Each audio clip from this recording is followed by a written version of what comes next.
시청자 여러분 안녕하십니까? 박영환입니다. 네, 5월 9일 선택의 날이 20일 앞으로 다가왔습니다. 이 사상 초유의 대통령 탄핵으로 이번 선거 기간은 유례 없이 짧습니다. 그래서 지금 우리에게 가장 중요하고 꼭 필요한 일은 대통령 후보에 대한 철저한 검증일 것입니다. 심상정, 홍준표, 유승민, 문재인, 안철수 지금 이렇게 5분의 대선 후보가 이 자리에 나와 계십니다. 앞으로 120분 동안 후보들의 면면을 면밀히 검증해 보도록 하겠습니다. 오늘 이 자리가 국민들께는 5월 9일 이 선택을 도울 검증의 시간이 또 후보 5분에게는 갖고 계신 실력을 유감없이 발휘해서 유권자들의 마음을 얻고 또 깊게 다가가는 그런 기회로 활용해 주시기를 부탁을 드립니다. 자, 먼저 앞으로 120분간 열띤 토론을 펼쳐줄 5분의 후보를 만나보겠습니다. 자, 후보의 정체성이 담긴 슬로건과 함께 간략한 인사 말씀을 부탁을 드리겠습니다. 시간은 30초씩 드리겠습니다. 먼저 정의당의 심상정 후보부터 시작하시죠. 노동이 당당한 나라 기호 5번 심상정입니다. 존경하는 국민 여러분, 어제 저를 공개 지지 선언한 손아람 작가는 이런 말을 했습니다.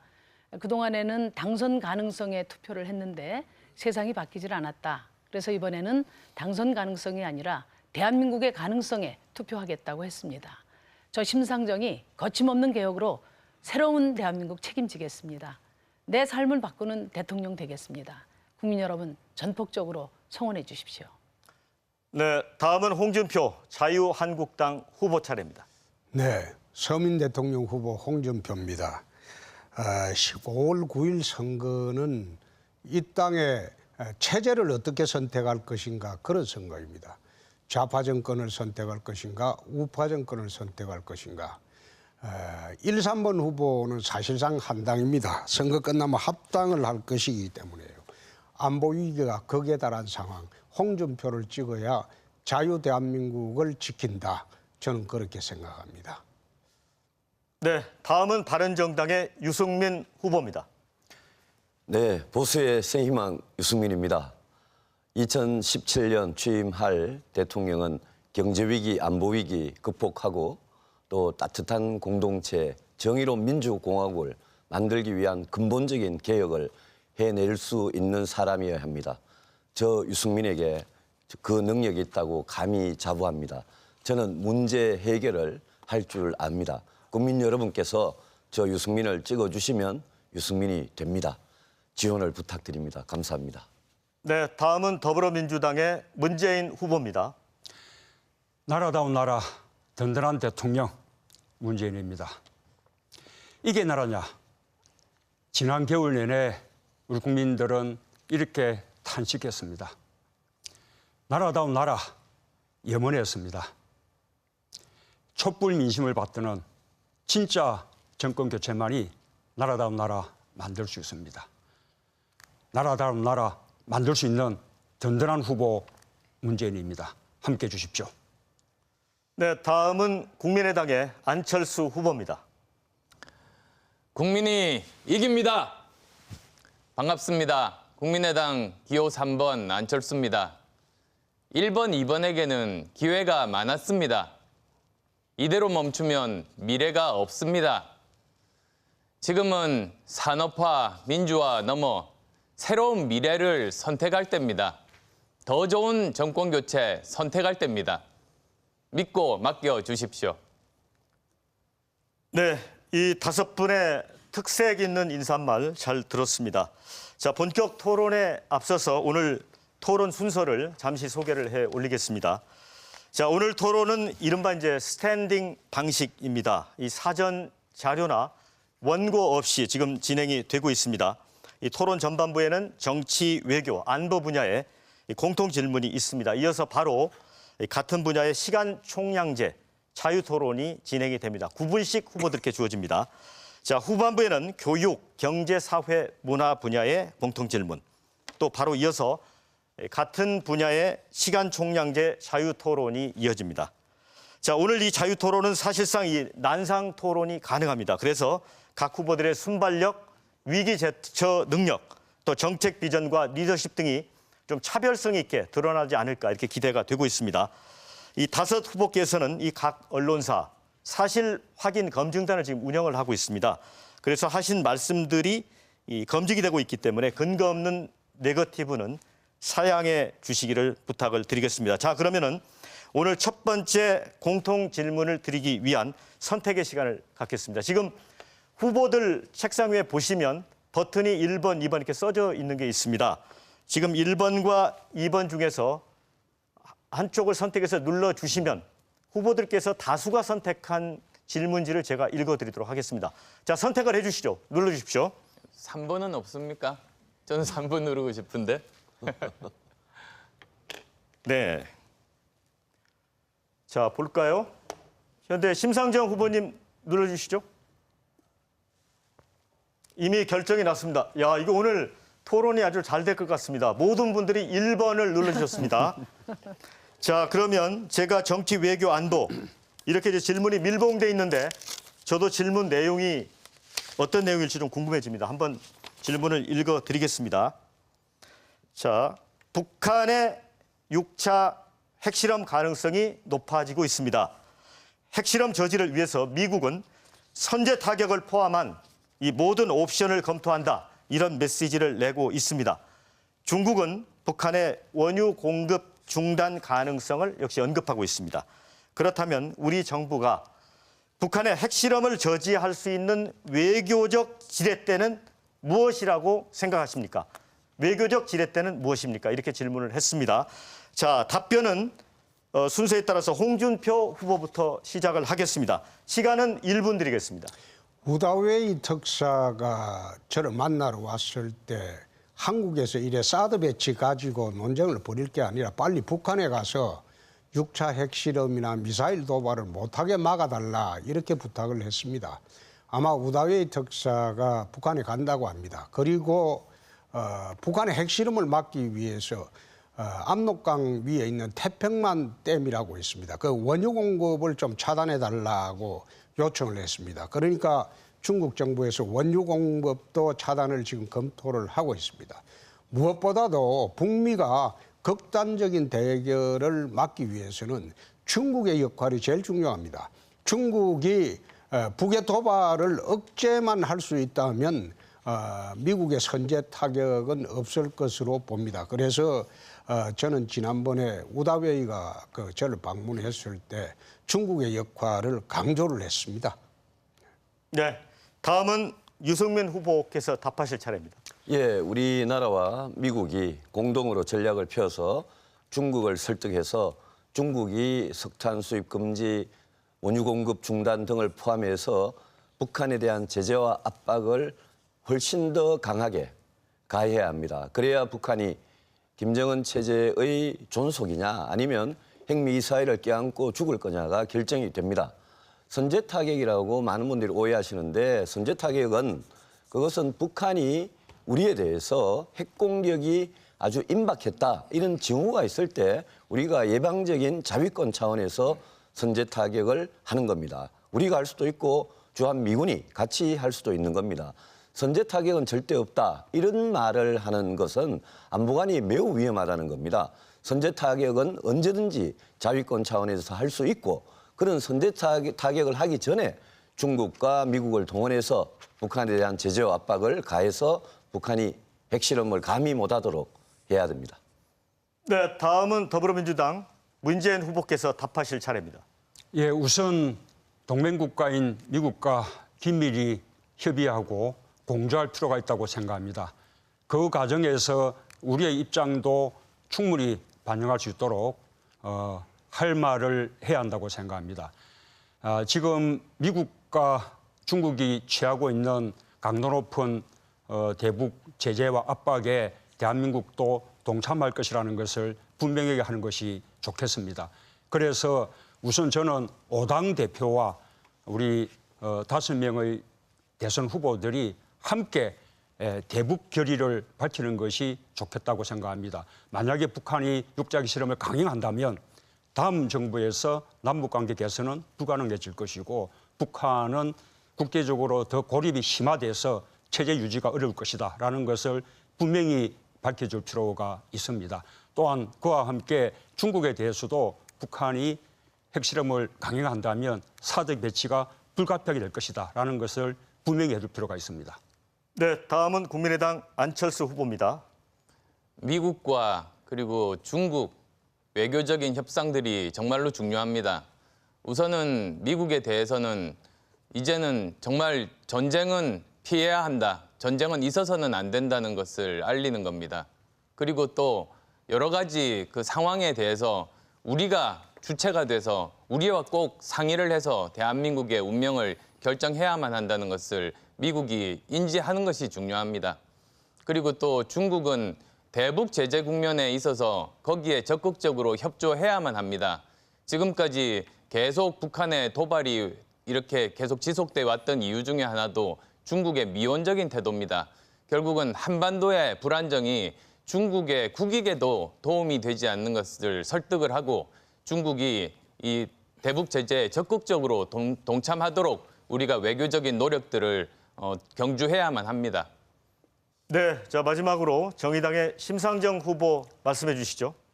네, 동맹과 국제사회와 협력해서 북한의 전략적 도발이 위기로 전환되지 않도록 각별히 관리를 하겠습니다. 그리고 북핵에 대해서 미국도 더 이상 전략적 인내를 하지 않겠다고 천명한 만큼 이번 계기를 통해서 근본적인 해법에 나설 생각입니다.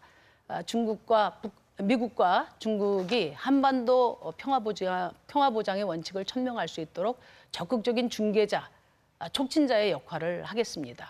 그리고 그것을 바탕으로 해서 김정은을 북핵 동결, 더 나아가서 비핵화로 나갈 수 있는 그런 테이블로 끌어낼 수 있는 당근과 채찍을 마련하겠습니다.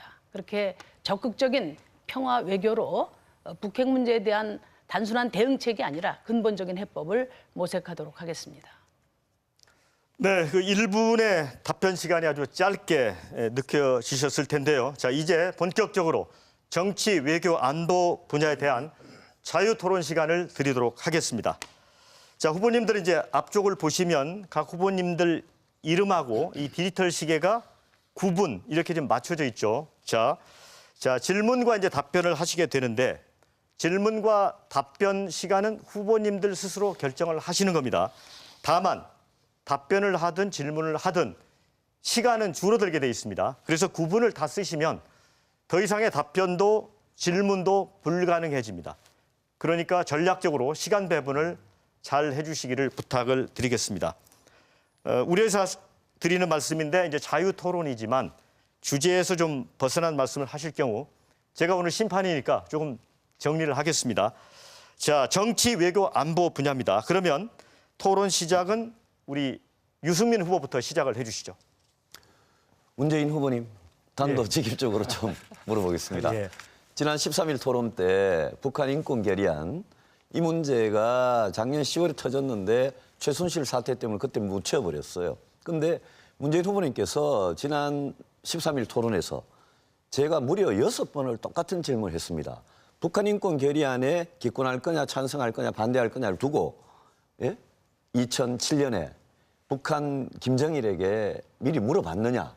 여기에 대해서 작년 10월에는 기억이 안 난다 이렇게 하시다가 지난 13일 토론에서는 제가 6번을 물었는데 먼저 물어본 적이 없다. 이렇게 사실이 아니다라고 말씀하셨어요. 그런데 그렇습니다. 2월 9일에 JTBC에서 하는 썰전에서는 문 후보님 말로 국정원을 통해서 북한에게 물어봤다. 이렇게 말씀하셨거든요. 2달 만에 어떻게 말이 달라졌습니까? 그 정확한 말씀이 아니고 예. 지금 이 국정 운영을 안 해보셔서 하시는 말씀인데 국정원을 통해서 북한이 어떤 태도를 취할지 파악을 해봤다는 것이죠. 북한에 물어보는 것이 아니라 국정원이 해외라든지 주민터 정보라든지 많은 정보만을 가지고 있죠.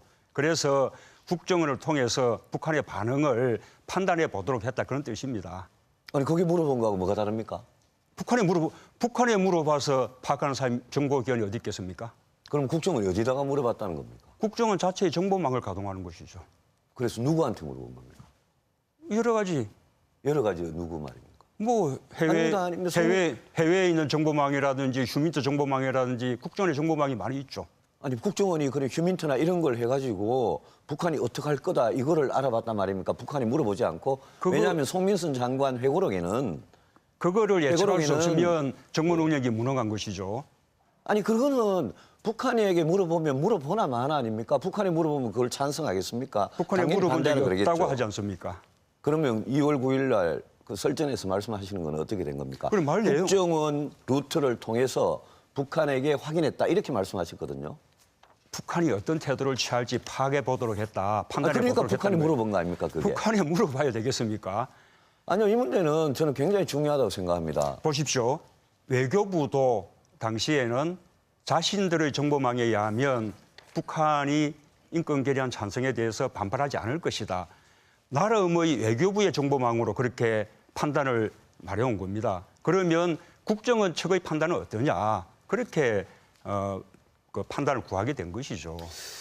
문 후보님, 이 문제는 지도자의 어떤 정직성하고 관계된 문제라고 생각합니다. 2007년께 그렇게 이렇게 정확하게 기억이 나셔서 지금 하는 말씀입니까? 설전의 정확한 발언을 확인하십시오. 네, 그렇게 저 그대로 읽어봤습니다. 예, 언제 거기에 북한에 물어본다는 말이 아, 있습니까? 국정원을 통해서 북한에 확인했다 이렇게 되어 있습니다. 그렇지 않습니다. 북한의 태도를 국정원으로 하여금 판단하겠다는 것이죠. 그러니까 지금 말씀은 북한이 태도를 판단하는데 국정원이 북한이 아닌 완전히 다른 사람한테 알아봤다 이 뜻이거든요. 해외 정보망이라든지 많은 그 북한 국정원이 가지고 있는 정보망을 통해서 북한의 태도를 가늠해 본 것이죠. 제가 하나만 더 물어보겠습니다. 그 6차 핵실험을 하면 사드를 배치하겠다 이러시거든요. 그죠? 그렇지 않습니까? 그런데 5차 핵실험까지는 그러면 사드 배치 반대하다가 6차 핵실험하면 사드 배치에 찬성하는데 이게 무슨 이야기입니까? 지금 대통령 되시면 하시겠다는 겁니까? 안 하시겠다는 겁니까? 미국도 5차 기시험 때는 그냥 있다가 지금 6차 기시험을 앞두고는 칼미스노를 전진 배치하지 않습니까? 그만큼 상황이 더 긴박해진 것이죠. 아니죠. 사드의 문제에 대해서 미국은 오래전부터 하고 싶어 했죠. 행동으로 옮긴 게 그렇지 않습니까? 아니요. 우리 정부가 3년 동안 쓰리노로 요청도 없었고 협의도 없었고 결정도 없었다. 이렇게 일관하니까 미국이 한국 정부가 3년 동안 쓰리노를 일관하니까 미국이 주저한 거죠. 이거 저한테 자꾸 물으시면 제가 좀 다른 분 질문에 답을 할 수가 없어요. 아니요, 제가 다른 제가- 얘기를 할 수도 없고. 그래서 제가 아니라면 유승민 그쳐 후보에 주셔야지. 이어서 제가 질문을 하겠습니다. 한번 해보십시오. 네. 심상정 후보 질문하시죠. 네, 문재인 후보님. 그래서 사드 6차 핵실험하면 사드 찬성하시겠다는 겁니까?